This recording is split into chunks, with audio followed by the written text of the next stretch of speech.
عید الفطر میں جو نہیں کرنے کے کام ہے وہ مجھے بتانے کی ضرورت نہیں، سمجھدار طبقہ ہے ہمارا۔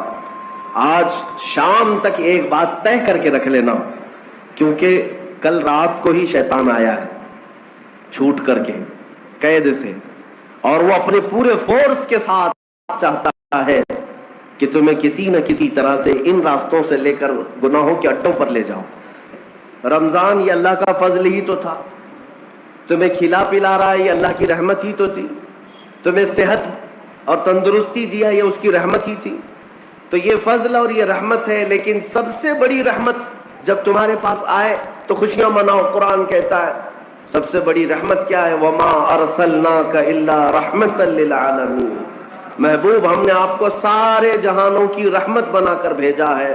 پتہ یہ چلا کہ کائنات کی سب سے بڑی رحمت مصطفیٰ کریم کی ذات پاک ہے، اور جب وہ آئے تو سب سے بڑی خوشی کا دن ہوتا ہے۔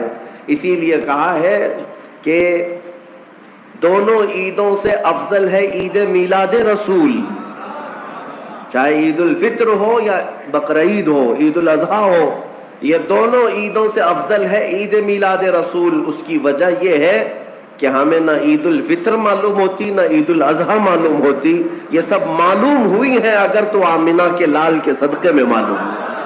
ہاں، ہمیں رمضان پتہ چلا ہے، عید پتہ چلی ہے، تو کس کی بدولت؟ اگر مصطفیٰ کریم صلی اللہ علیہ وسلم نہ آتے نہ بتاتے تو کون سے رمضان کا تصور تھا، کون سی عید پتہ چلتی؟ اسی لیے حاصل کلام تو یہ ہے میرے عزیزوں، وہ جو نہ تھے تو کچھ نہ تھا، وہ جو نہ ہو تو کچھ نہ ہو، جان ہے وہ جہان کی اور جان ہے تو جہان ہے۔ آج عید اگر منانا بھی ہے تو میں یہ ضرور کہوں گا کہ آج عید پڑھنے کے بعد، نماز پڑھنے کے بعد سب سے پہلا کام جو آپ کرتے ہیں وہ کیا ہے؟ سب سے پہلا کام آپ یہ کرتے ہیں اپنے ماں باپ، اپنے رشتہ داروں سے ملاقات، اور گھر جلدی بھاگ کر کے جاتے ہیں کہ اپنے بڑوں سے ملاقات کرنا ہے۔ آج مصافحہ معانقہ کا دن ہے، آپ کو اپنے ماں باپ جس قدر یاد رہتے ہیں میرے عزیزوں، اس رسول کو آج ہرگز فراموش نہ کرو جو اپنے رات کی تنہائیوں میں تمہیں امتی امتی کہہ کر یاد کیا کرتے تھے۔ آج ان کا دن ہے، آج اس رسول پاک کا دن ہے۔ سورج کے ڈوبنے سے پہلے پہلے تک کثرت سے میرے آقا کی بارگاہ میں بیٹھ کر درود بھیجو اور عرض کرو کہ آقا آج میری خوشی کا دن ہے، میں اپنے ماں، اپنے باپ، اپنے بھائی، اپنے بہن، سب سے زیادہ اگر دنیا میں کسی سے پیار کرتا ہوں تو وہ آپ کی ذات مبارکہ ہے۔ رسول پاک صلی اللہ تعالیٰ علیہ وسلم کو یاد کرنا آج کی عید کے دن کا ایک بہت ہی بڑا حصہ ہے مومنوں۔ باقی میں دوسروں کے بارے میں نہیں کہہ سکتا، جن لوگوں نے آج کی عید کو جوا کا اڈا بنا لیا ہو، شراب پینے کا ذریعہ بنا لیا ہو، سینما تھیٹر پہ جا کر کے عیش کرنے کا ذریعہ سمجھا ہو، میں سمجھتا ہوں کہ ان کے اندر روح اسلام نہیں آئی۔ اگر اسلام کی روح ہوتی، اگر ایمان ان کے قلب میں بشاشت پیدا کر چکا ہوتا تو ہرگز وہ ایسی جگہ قدم بھی نہیں رکھتے۔ اے میرے عزیزوں، آج مصطفیٰ کریم صلی اللہ علیہ وسلم کے سچے غلام بن کر کے دکھانے کا بھی دن ہے۔ آج دنیا تمہیں دیکھ رہی ہے، آج پوری دنیا دیکھ بھی رہی ہے اور ڈر بھی رہی ہے کہ یہ باہر نکلے ہیں آج کیا ہونے والا ہے۔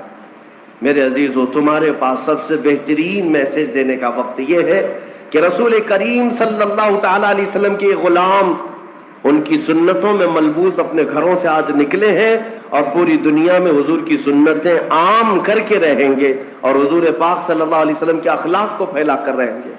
آج تمہارے ذریعے سے حضور اکرم صلی اللہ علیہ وسلم کے اخلاق عام ہونی چاہیے۔ نان مسلم ہو، غیر مسلم ہو، کوئی بھی اگر اس کے ساتھ تمہارے مدد کا جذبہ آیا، کم سے کم اس کے دل میں یہ خیال تو آئے گا کہ یہ نوجوان کیوں میرے ساتھ اچھائی کر رہا ہے۔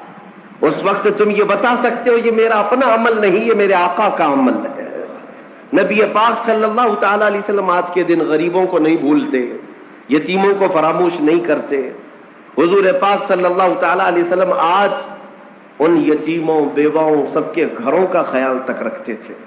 عزیزان گرامی وقار، آج عید کے ان لمحات میں یقیناً رمضان المبارک گزر جانے کے بعد خوشیوں کا دن ضرور ہوتا ہے، لیکن ساتھ ہی آج ہمیں قلق بھی ہے، غم بھی ہے ہمارے ان بھائیوں کا جو آج عید منانے کے لیے یا تو ہمارے ساتھ نہیں ہیں، ناحق جیلوں میں بند ہیں، کچھ بے قصور قیدی ہیں، اور بہت سارے وہ لوگ ہیں جن کے ہاں اسباب کی کمی ہے اور کوئی عید نہیں ہے ان کے ہاں. وہ فلسطین کا علاقہ ہو کہ شام ہو کہ یمن ہو کہ عراق ہو، ان کے ہاں کوئی عید نہیں. وہ کھلے میدانوں میں آج بھی ایک ایک روٹی اور بوٹی کے لیے ترس رہے ہوں گے. آج اس درد کے ساتھ ہم عید کے لیے حاضر ہیں اور بارگاہ مولا میں یہ عرض ضرور کریں گے کہ مولا جہاں تو ہمیں نرم لقمے کھلا رہا ہے، حضور کی اس غریب امت پر بھی رحم فرما دے. ایک میرا ہی رحمت میں دعویٰ نہیں، شاہ کی ساری امت پہ لاکھوں سلام. آج عید کے دن جو کام کرنے کے ہیں، میرے مصطفیٰ کریم صلی اللہ علیہ وسلم کو راضی کرنے کا دن ہے. آج کے دن حضور فرماتے ہیں اللہ تعالیٰ کو سب سے زیادہ پسندیدہ جو عمل ہے، سب سے زیادہ پسندیدہ وہ دو ہے. دو عمل اللہ کو بہت پسند ہے آج کے دن. فرمایا میرے آقا صلی اللہ علیہ وسلم وہ دو عمل کیا ہے؟ حضور فرماتے ہیں پہلی چیز یہ ہے کہ اللہ رب العزت کی بڑائی بیان کرنا. اللہ اکبر اللہ اکبر اللہ اکبر لا الہ الا اللہ اللہ اکبر اللہ اکبر وللہ الحمد. یہ اللہ رب العزت کی بڑائی، تکبیر. اللہ سب سے بڑا ہے، یہ تکبیر بیان کرنا پہلا عمل اللہ کو سب سے زیادہ پسند ہے. دوسرا عمل استغفار. استغفر اللہ استغفر اللہ استغفر اللہ استغفر اللہ ربی من کل ذنب واتوب الیہ. دو عمل آج کے دن اللہ بہت پسند فرماتا ہے. ایک اس کی بڑائی بیان کرنا تکبیر، اور دوسرے استغفار. اور فرمایا کہ جب اپنے گھروں سے نکلو تو تکبیر کہتے ہوئے نکلو. کتنے لوگ ایسے ہیں جو تکبیر پڑھتے ہوئے آئے؟ بہت کم لوگ ہیں، سب اپنے اپنے دھن میں چلے جا رہے ہیں. یہاں تک کہ فرمایا اس تکبیر کا اہمیت کا اندازہ اس سے لگاؤ، آنے کے وقت جس راستے سے آئے تھے عید کے لیے، جانے کے وقت دوسرے راستے سے جاؤ. واجب نہیں ہے، لیکن اس کی حکمت کیا ہے؟ ایک راستے سے آنا اور دوسرے راستے سے جانا سنت. فرمایا گیا کہ جب تم ایک راستے سے تکبیر پڑھتے ہوئے آتے ہو تو اس راستے پر موجود جتنے مکان، پتھر، درخت ہیں وہ سب تمہاری تکبیر کی گواہی دیں گے. قیامت کے دن تمہاری تکبیر کی وہ گواہی دیں گے کہ مولا یہ ہمارے سامنے سے تیری بڑائی کرتا ہوا گزرا ہے. تو ہو سکے دوسرے راستے پر بھی گزرو تاکہ زیادہ سے زیادہ ان تمام چیزوں کو اپنی تکبیر کا گواہ بنایا جا سکے. تو اس سے اندازہ کریں کہ تکبیر آج کے دن بہت اہمیت کی حامل ہے، اور اسی تکبیر کی آج ضرورت بھی ہے مسلمان کو. اقبال نے بہت اچھے انداز میں کہا تھا، کفر دم توڑ دے گا ٹوٹی ہوئی شمشیر کے ساتھ، گر تم نکل آ جاؤ ایک بار نعرے تکبیر کے ساتھ.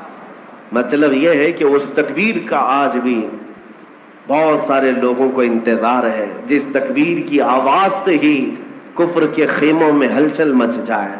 وہ صرف اور صرف حلق سے نکلنے والی تکبیر نہیں ہے، وہ ایمان کی بشاشت اور توکل کے ساتھ نکلنے والی تکبیر ہے. اللہ رب العزت ہم سب کو کہنے سننے سے زیادہ عمل کی توفیق عطا فرمائے.